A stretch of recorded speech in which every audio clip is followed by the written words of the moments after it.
siya. Pero meron pa. Bigay naman natin to. Oo. Hindi pa nagtatapos ang pinakabongga.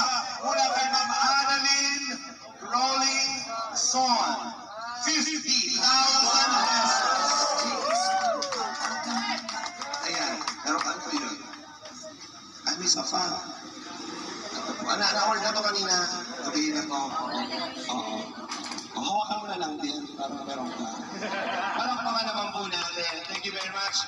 Alam ko po gusto na natin kumain pero konti na naman po ito. Magpapasalamat naman po si Biancy. Palakpakan naman po natin. Akin na muna ito.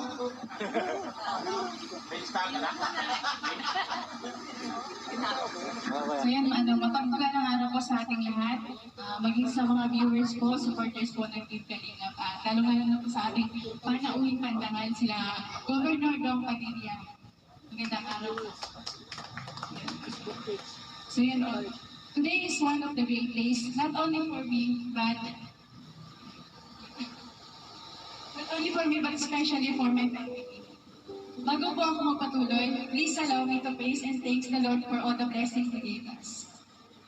Isang taon na po ang lumipas, at hindi pa rin po ako makapaniwala sa malaking pagbabago na nangyari at dumating sa buhay ko.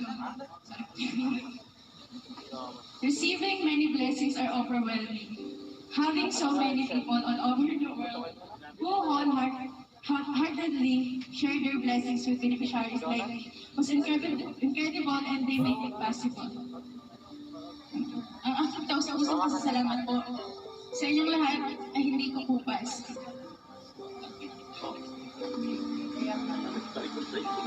As I mentioned, during my 17th birthday, I just have a simple dream. Not for me, but for my family. Yung magkaroon ng kahit maliit lang na bahay at makalis na po dun sa tabing dagat. Pero nilayo na po niya kami doon sa tabing dagat. And binigyan niya po kami ng isang magandang 2-story house na napakalaki po para sa pamilya ko. Bukod pa po sa mga blessings na continuously ang pagdating, buhos na buhos po talaga. Kaya po, taos puso ang pasasalamat po talaga, unang-una po kay Lord. I also want to take this opportunity to say thank you all to all the people, supporters, and sponsors who makes my dreams come true and made it possible. To Kuya Bal po, na para po sa akin, talaga ay superhero ng mga kagaya naming less fortunate at ama ng Kalingap. Sobrang salamat po dahil sa programa niyo. Sa kagaya nito ay marami po kayong natutulungan.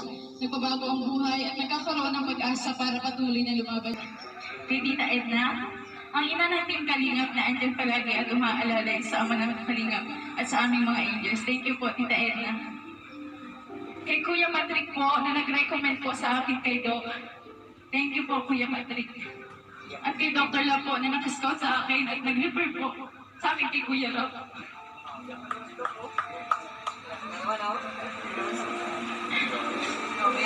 Salamat po, Dok, kasi kahit sobrang layo po noon ang pinaglalabahan po namin nila Mama. Talagang pinapuntahan niyo pa po kami para po mapapag po yung tulong ninyo. Thank you po, Dr. Love. Malaking tulong po ang nagawa at ginawa upang maging ganda po ngayon ang buhay ko at ng aking pamilya. Kaya sobrang po pasasalamat ko sa inyo, Dok. Kung wala po kayo, wala po ako sa kanila, sa inyo pong dalawa ni Kuya Patrick. Thank you so much po, Dok.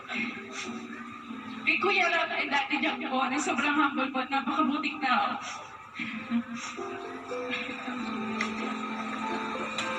Na malaking bagay ang nagawa sa akin upang mas maraming makakilala, magmahal at sumuporta sa akin at nakapunta po ako sa iba't ibang lugar, bansa at kung ano pong opportunity ang dumating po sa akin na nakatulong po sa aking pamilya at sa pag-aaral ko po. Kuya Rap, Ate Jack, salamat po sa inyo. Para po sa akin, kayo po talaga ang pag-asa ng katulad po namin kabataang kapuspalan. Salamat po, Kuya. Sa mga angels po, maraming salamat din sa inyo. Nakakatampo kasi wala po kayo dito, pero yun, naiintindihan ko naman kasi yung iba pong angels ay college. Yun. Thank you din po sa mga angels na pag may problema po ako, andyan po sila palagi sa tabi ko. Thank you so much po. Sa mga playboys, sa mga kuya naming angels, Salamat din po sa inyo sa pagiging mabuti at maaasahan na kuya namin mga angels. Lalo na po kay Tatay Perham, na hinahatid po kami bumiro ang event kahit gabing-gabi na at malayo ang bahay namin. Andyan pa rin siya para maghatid. At kay Kuya Starax po, na lagi akong tinatanong kung okay lang ako. Thank you po Kuya Starax, na-appreciate ko po yan. Kay Kuya Ritzy po, ang hatid ng bulong na minsan fake news.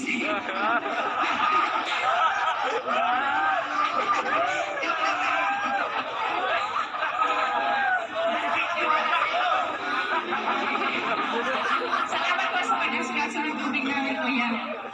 Sa lahat po ng peoples ni Kuya Rap at Kuya Bal, maraming salamat din po sa pagiging mabuting Kuya po. Thank you po. Sa lahat po ng sponsors, marathoners, viewers, supporters ng Team Kalingap, lalo na po sa Tambalang EDC, sobrang salamat po. Gusto ko rin po pasalamatan yung mga tao noon na tumulong po sa amin noon. Walang-wala po talaga kami. Hindi ko po kayo makakalimutan. At saka syempre po, yung sa mga karpentero po, na pinangungunahan pa ni Kuya Ma, salamat din po sa inyo. Kung hindi po dahil sa inyo, wala po ganito kagandang bahay. Thank you po. At sa mga pumunta po dito, mga politiko, thank you so much po. Governor Dong Padilla, Mayor, Vice Mayor, Ma'am Connie, thank you po sa inyo pong lahat. Sa lahat po na dumalo dito ngayong araw, maraming salamat po. Pangako ko po sa inyo na habang nabubuhay po kami ng pamilya ko, patuloy ko po na aalagaan po itong bahay na binigay niyo po sa amin. Hindi ko po sasayangin. Maraming salamat. Thank you so much. Grabe naman yan. Isang simpleng maglalaba, guys. Isang simpleng maglalaban ng masalong-salong. Yan. Ngayon, nagkaroon ng ganito kalaking bahay. Parang palasyo na nga eh. No? At tatambayan mo na rin. Oo. Hindi ko ma-imagine na na magiging ganito ka, makakatanggap siya ng ganito. Tama. Kasi dati, alala ko, halos bihira siya sa mga unang vlog. Totoo. Halos walang pumapansin. Oo. Sakto lang yung views. Sakto lang yung views. Kala ko matatagalan. Pero talaga dun? nung pumasok ka na, hindi doon na. Feeling ko kasi nung una, mahina. Hindi ko masyado bihira na. Akala mo hindi magiging successful. Oh, naaawa nga ako nung dati kay Beyonce. So, grabe.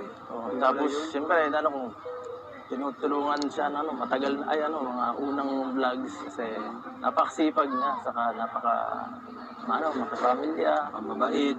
deserving naman talaga, At yan, salamat sa Diyos, nabigyan siya ng break sa pamamagitan ni Kalingap Rob ulit. Sa tulong mo rin. Sakto lang. Sana wag lang magbago. Sana magbago Alam si ko naman, Beyonce. nandiyan ka naman para i-guide din si Oo Beyonce. naman, nandito palagi. Kasi kahit hindi kita sinasabihan, grabe yung support mo kay Beyonce, pati off-cam. Siyempre naman, kahit anong mangyari, Grabe. support pa rin tayo. Siyempre, sa lahat, lalo na kay Kuya Bal. Yes, yan po. Uy, ito pala si Beyonce. Uy, wala kayo dyan. Congrats. Sorry Congrats. may kasalanan ako sa'yo. Sana ang kasalanan. Sus, talaga ako nga parang nagtatampo ka na dyan eh. Sana kung magtatampo. Parang hindi mo na ako kanina pinapansin. Siyempre, madami kang bisita. Mas priority yun. Hindi ko naman bahay to eh. Highlight ka dapat, hindi ako. Sorry, kasi yun, hindi kita kanina nabanggit. Hindi ko naman talaga intention na hindi ka banggitin. Sadyang sinadya ako talaga kasi na hindi ka na muna doon kasi gusto ko yung tayong dalawa lang. Special na pag-message sa'yo. Tsaka nakita ko din naman kanina na gutom na din yung mga tao kaya doon ko muna sinarado yung yung pagbigay ko ng mga message, pagpasalamat ko sa mga sponsor. Ano ba? Huwag mo nga isipin yun. Hindi ko nga hindi ko napansin yun. Kumugalala. Bakit Hindi ano mo na nararamdaman ko? Parang nagtatampo ka. Ganito lang talaga ako dati na to, no? Hindi. Saka, okasyon mo to, dito sa akin. Dapat ikaw ang mas ma-highlight dito, hindi ako. Alam ko naman pag nagtatampo ka, tsaka hindi.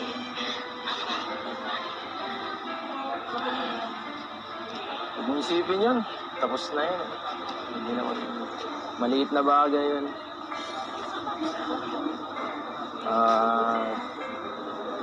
Hindi naman ako nagtatampo sa ng matagal kung totoo man.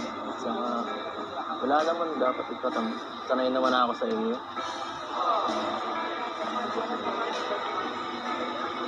Pero yun ayun ko na sasabihin. Thank you kasi lagi kang nandyan. Pag may problema ko. Tapos nung malayo pa yung bahay namin, lagi mo akong inahatid, sundo. Tsaka kahit Hindi, no? busy ka, talagang pumupunta ka. Hindi Salamat. rin. Hindi rin. Pambira ka. Siya baga. Thank you. Kasi nandiyan ka lagi. Sinusuportahan mo ako. Tapos pinapalakas mo pa yung loob ko. Gusto ko talaga kasi private message sa iyo. Tayo lang ba? Okay lang yun. Kaya sana huwag mo na masamain yung kanina na hindi kita binanggit kanina. Sige lang. Sa harap ng mga ninong natin. Charot. Uy. Ano ba yan? Hindi ba yung galit? Diba? Sorry na kasi. Huwag ka na kasi mag-aalit. Oh, joke lang. Napatawa lang kita. Sige lang. Sorry Hindi na. naman ako magagalit sa'yo ng matagal. Hindi naman kita kayang tiisin. Talaga ba?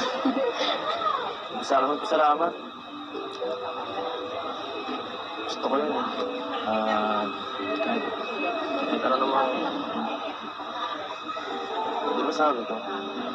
Sa lahat ng ano mo, nandiyan lang ako. Saka, gusto marinig. Basta gusto ko marinig.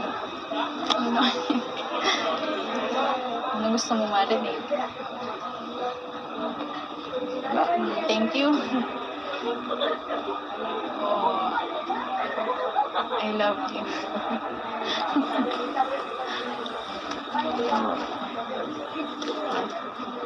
Wala namang kaano-ano yun. Di ba sinabi ko naman nung nakarang vlog? Makakalimutin ako eh. Sige na. Balik na tayo dun sa party at baka hinahanap ko na dun. Baka kung ano pang isipin dun. Pero hindi ka na talaga galit? Hindi tayo alis dito hanggang galit ka pa. Sige na. Hindi na talaga? Sure. Sige na, sure. Sige Okay na talaga. ulit. Tara.